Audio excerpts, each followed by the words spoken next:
अभी बांग्लादेश में हालात राजनीतिक बहुत तेजी से बदले और अंततः प्राइम मिनिस्टर शेख हसीना को बांग्लादेश छोड़ना पड़ा। जब इस तरह की हम कोई भी राजनीतिक पलट की स्थिति को देखते हैं, राजनीतिक परिवर्तन की स्थिति को देखते हैं, तो बहुत सारे आयामों की चर्चा करनी पड़ती है। सबसे पहले तो आखिर ऐसा क्या हुआ कि शेख हसीना जैसी प्राइम मिनिस्टर जो 2009 से ही लगातार बनी हुई है और उससे पहले भी एक बार वो प्राइम मिनिस्टर बन चुकी थी, आखिर इतने सालों के प्रधानमंत्री तो, और जब चुनाव होता है तो काफी हद तक बहुत अच्छे वोटों से जीती, लेकिन ऐसा क्या हुआ कि इतना बड़ा विद्रोह, इतना बड़ा विरोध झेलना पड़ा कि उन्हें अंततः अपना देश छोड़कर भागना पड़ा। ये सारी बात शुरू होती है आरक्षण के मुद्दे को लेकर। आरक्षण खासकर बांग्लादेश की सरकार ने जो 1971 में स्वतंत्रता सेनानी थे, उनके परिवारों को एक विशेष आरक्षण दिया गया था जो 30% का था। लेकिन आश्चर्य होगा आपको यह जानकर कि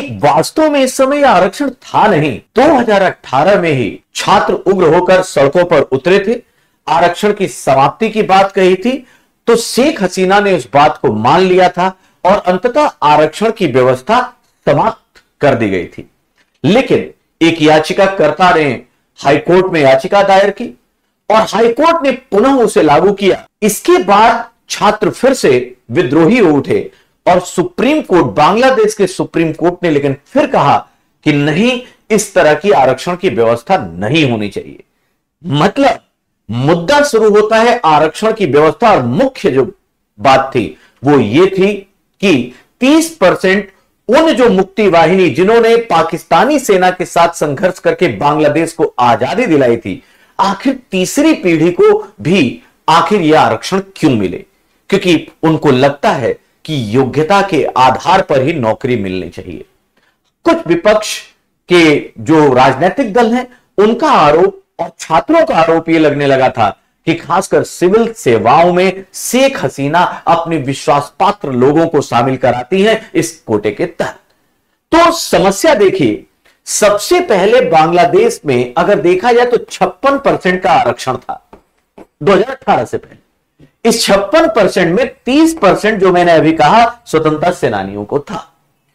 अब अगर आज का हालात देखें कि सत्ता पलट हुआ, तख्ता पलट हुआ, आज की स्थिति यह थी कि सुप्रीम कोर्ट के निर्णय के बाद और 2018 में शेख हसीना ने खुद ही मान लिया था कि ऐसा आरक्षण नहीं होगा और सच्चाई यह थी कि केवल 7% टोटल आरक्षण था, जिसमें 5% इन स्वतंत्रता सेनानियों के लिए, मुक्ति वाहिनी सेनानियों के लिए और 2% था धार्मिक अल्पसंख्यक के लिए।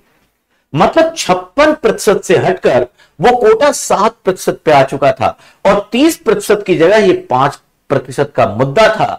लेकिन क्या केवल आरक्षण के मुद्दे के कारण इतना बड़ा कूप जैसी स्थिति हो गई? हालात यह है कि पिछले कई सालों से आप जानते होंगे कि बांग्लादेश की राजनीति में 2 बेगम उभरी मुजीबुर रहमान के बाद, एक शेख हसीना और एक खालिदा जिया। यह 2 पार्टी जो मेजर राजनीति और सत्ता में रही, एक है आवामी लीग जिसकी शेख हसीना जी है, जिसकी सरकार थी, जिनको आज छोड़ना पड़ा, और दूसरी बांग्लादेश नेशनलिस्ट पार्टी जिसकी है खालिदा जिया। खालिदा जिया और बीएनपी, बांग्लादेश नेशनलिस्ट पार्टी पर कट्टरपंथियों के समर्थन का आरोप लगता रहा है और ऐसा था भी। खासकर आपने देखा होगा आईएसआई की गतिविधियां काफी तेज बढ़ जाती हैं, कट्टरपंथिता काफी बढ़ जाती है जब बीएनपी की सरकार होती है, खालिदा जिया जब प्राइम मिनिस्टर थी। ऐसे में यह मुद्दा केवल आरक्षण का नहीं, इसके पीछे बहुत सारे विषय हैं। एक पॉइंट तो यह जरूर है कि चूंकि पिछले कई सालों से जब ये प्रधानमंत्री थी तो लोगों को यह लगने लगा कि एक तरह से ये निरंकुश होती जा रही है। जो चुनाव थे उसकी एक तरह से सही तरीके से चयन प्रणाली या चुनाव प्रणाली होने पे भी आरोप लगा था कि यह दबाव में जबरदस्ती का रेफरेंडम लिया गया है, मतलब निष्पक्ष नहीं था चुनाव। और जब भी कोई ऐसी बात आती थी तो कई बार ऐसे विरोध और विद्रोह सड़कों पर आए हैं, चाहे वो मानवाधिकार का मुद्दा हो, चाहे मीडिया का मुद्दा हो। कई मामलों पर शेख हसीना के खिलाफ ऐसे आरोप लगते रहे। लेकिन इस बार जिस तरह से छात्रों का इस विषय पर आंदोलन शुरू हुआ, वो मूवमेंट धीरे धीरे जनसैलाब का रूप लेता चला गया। इसमें जैसा कहा गया, राजनीतिक पार्टियों और सारे जो विपक्ष थे शेख हसीना के खिलाफ, वो सारे एकत्र हो गए। अब यहां पर सबसे बुनियादी बात यह है, क्या इसके पीछे कुछ और देशों का भी हाथ हो सकता है? तो एकदम हो सकता है। खासकर पाकिस्तान जो कट्टरपंथी नेतृत्व है, वो ऐसे मूवमेंट को उकसाता है, क्योंकि शेख हसीना के आने से उनके जो हित हैं वो पूरे नहीं हो रहे थे। दूसरे पक्ष को अगर देखें, भारतीय हितों को लेकर अगर देखें, तो यह बहुत एक तरह से आप कहिए दुखदाई बात होगी, क्योंकि शेख हसीना ने बड़े ही अच्छे तरीके से बैलेंस कर रखा था चाइना और भारत के हितों को। यद्यपि वो चाइना के साथ भी उसी तरह के व्यापारिक और अन्य रिश्ते रखती थी, और खासकर चटगांव बंदरगाह के बाद तो ऐसा लगने लगा था, जो उन्होंने चाइना को मॉडर्नाइजेशन के लिए बात की थी, string of pulse policy, China की मोतियों की माला नीति का हिस्सा चटगांव था। लेकिन उसके बाद भी भारत के साथ बेहतर रिलेशन रखते हुए इंडिया और बांग्लादेश ने जितनी कूटनीतिक तरीके से बहुत सारे मसलों को सॉल्व किया था, याद रखिए 2015 में लैंड बाउंड्री एग्रीमेंट, वो समझौता ऐतिहासिक माना जाता है, जिसमें इनक्लेव्स का जो मुद्दा था, इशू था, वो सॉल्व किया गया। बहुत बड़ी विजय मानी गई। वैसे भी भारतीय पक्ष को लेकर माना जाता है कि जो आवामी लीग है वो थोड़ी उदार रहती है। समस्या केवल इतनी नहीं है कि कोई और, चूंकि अभी आपने देखा होगा कि जब भीड़ सड़कों पर उतर आई और बार बार मना करने पर भी जब इसको नियंत्रित नहीं किया जा सका, तो वहां के सेना प्रमुख ने पहले तो गोली चलाने से मना कर दिया, एक तरह से प्रधानमंत्री का साथ देने से मना कर दिया, और अभी जो वकारुल जो वहां के सेना प्रमुख हैं, उन्होंने कह दिया कि अभी हम तुरंत अंतरिम सरकार का प्रस्ताव रखने जा रहे हैं विपक्षी दलों से मिलकर। और ऐसे में एक बात तो तय है कि जो हमारा पड़ोसी देश है, वास्तव में जो हमसे ही अलग होकर बना है, और वहां हालात अगर ऐसे होंगे तो ऑब्वियसली हमारी स्थिरता, हमारी शांति स्थिति भी प्रभावित होगी। पहला पॉइंट भारतीय हितों को लेकर, पहला पॉइंट यह है कि अभी तक की सरकार कम से कम भारतीय हितों को लेकर, भारतीय रिश्तों को लेकर संवेदनशील थी। नई आएगी जो हालात हैं, तो कहीं ना कहीं भारतीय डिप्लोमेसी को और बेहतर प्रयास करने पड़ेंगे, यहां थोड़ी मेहनत बढ़ सकती है।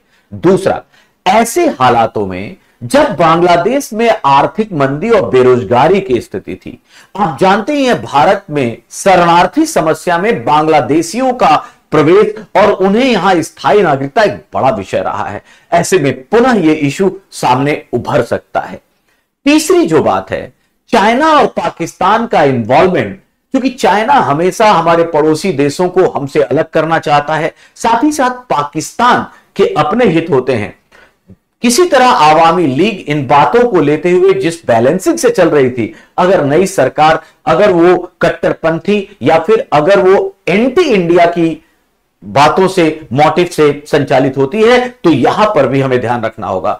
साथ ही साथ चूंकि बाउंड्री हमारी शेयर करता है, आप जानते होंगे कि भारत की सबसे बड़ी जो बाउंड्री है अगर किसी देश के साथ, तो वो बांग्लादेश है। ऐसे में हमें उसकी सुरक्षा को सबसे पहले देखना होगा। और हमारे बहुत सारे लोग, बहुत सारे भारतीय छात्र भी वहां बांग्लादेश में रहते हैं, बहुत सारे लोग रोजगार के तहत भी वहां हैं, उनकी सुरक्षा का मुद्दा हमारे समक्ष सबसे पहले खड़ा होता है। तो यहां कई फ्रंट पर भारत सरकार को काम करने होंगे। आपने सुना होगा कि उनको एक सेफ पैसेज दिया गया, शेख हसीना भारत आएंगी, वहां पर हेलीकॉप्टर केवल रिफ्यूलिंग करेगा, संभवतः कोई पॉलिटिकल लीडरशिप मिलेगी नहीं, क्योंकि हमें हमारे पड़ोसी के साथ, क्योंकि नई सरकार जो आएगी उसके साथ भी हमें रिश्ते रखने होंगे, अच्छे रखने होंगे, क्योंकि अटल जी ने जैसा कहा था कि यह हम अपना दोस्त तो बदल सकते हैं, पड़ोसी नहीं बदल सकते। बांग्लादेश के साथ रिश्तों को बेहतर रखना बहुत इंपॉर्टेंट है। ऐसे में शेख हसीना एसाइलम अगर मांगते भी हैं, वैसे तो वो भी समझदार हैं, लेकिन भारत में एसाइलम की स्थिति नहीं बनेगी, वो लंदन की ओर ही जाएंगी। और हमारा ये अधिकार है, हमारा एक कर्तव्य है कि अगर वो रिफ्यूलिंग के लिए आती हैं, से पैसेज मांगती हैं, तो वो हमें देना चाहिए, और वो भारत सरकार देगी भी, और शायद दे दिया होगा अब तक। तो ऐसे में शेख हसीना अगर देश छोड़कर जाती हैं, विशेषतः जो माना जा रहा है अगर लंदन पहुंचती हैं, और उसके बाद जो घटनाक्रम बांग्लादेश का चेंज होता है, वहां पर जिस तरह से आर्थिक चीजों को लेकर, बेरोजगारी को लेकर, मानवाधिकारों के हनन को लेकर, आरक्षण के मुद्दे जो तात्कालिक कारण केवल था, आरक्षण के मुद्दे पर जो समाप्त कर दिया गया, जैसा मैंने कहा, वो मतलब ना होते हुए भी उसको जिंदा रखा गया उस मुद्दे को। और जिस तरफ पूरा बांग्लादेश जल उठा, जिस तरफ पूरा बांग्लादेश विद्रोही उठा और सरकार उसको संभाल नहीं पाई, इसके बाद आगे क्या, तो उसकी इंटरनल पॉलिटिक्स है, वो अपने तरीके से चीजें करेंगे। लेकिन भारत के समक्ष सबसे बड़ी चुनौती पहली तो यह है, हमें यह मनाना है कि जल्द से जल्द वहां शांति स्थापना हो और लोकतांत्रिक तरीके से जैसे भी एक सरकार का गठन हो वो हो। दूसरा, हमें तुरंत अपने बॉर्डर अलर्ट करने होंगे। तीसरा, शरणार्थी समस्या को ध्यान से समझना होगा।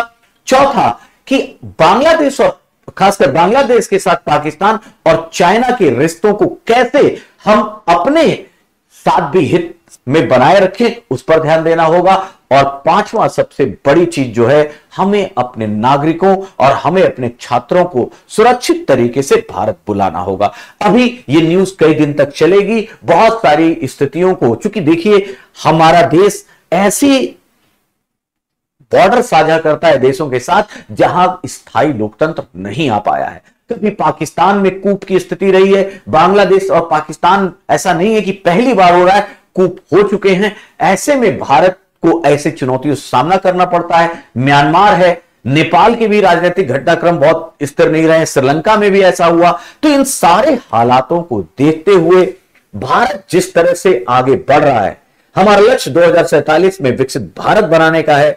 और ऐसे में जब ये चैलेंजेस आते हैं तो कुछ समय के लिए ऐसा लगता है कि कहीं हमें जानबूझकर पटरी से उतारने की कोशिश तो नहीं हो रही है, लेकिन यही जिंदगी है, यही एक तरह से कहिए कि यही ताना बाना है। इन सारी चुनौतियों को चलते हुए, इनसे लड़ते हुए ही आगे बढ़ना है। और भारत को निश्चित ही बांग्लादेश में जितनी जल्दी स्थिरता आए उसका प्रयास करना चाहिए। Thank you.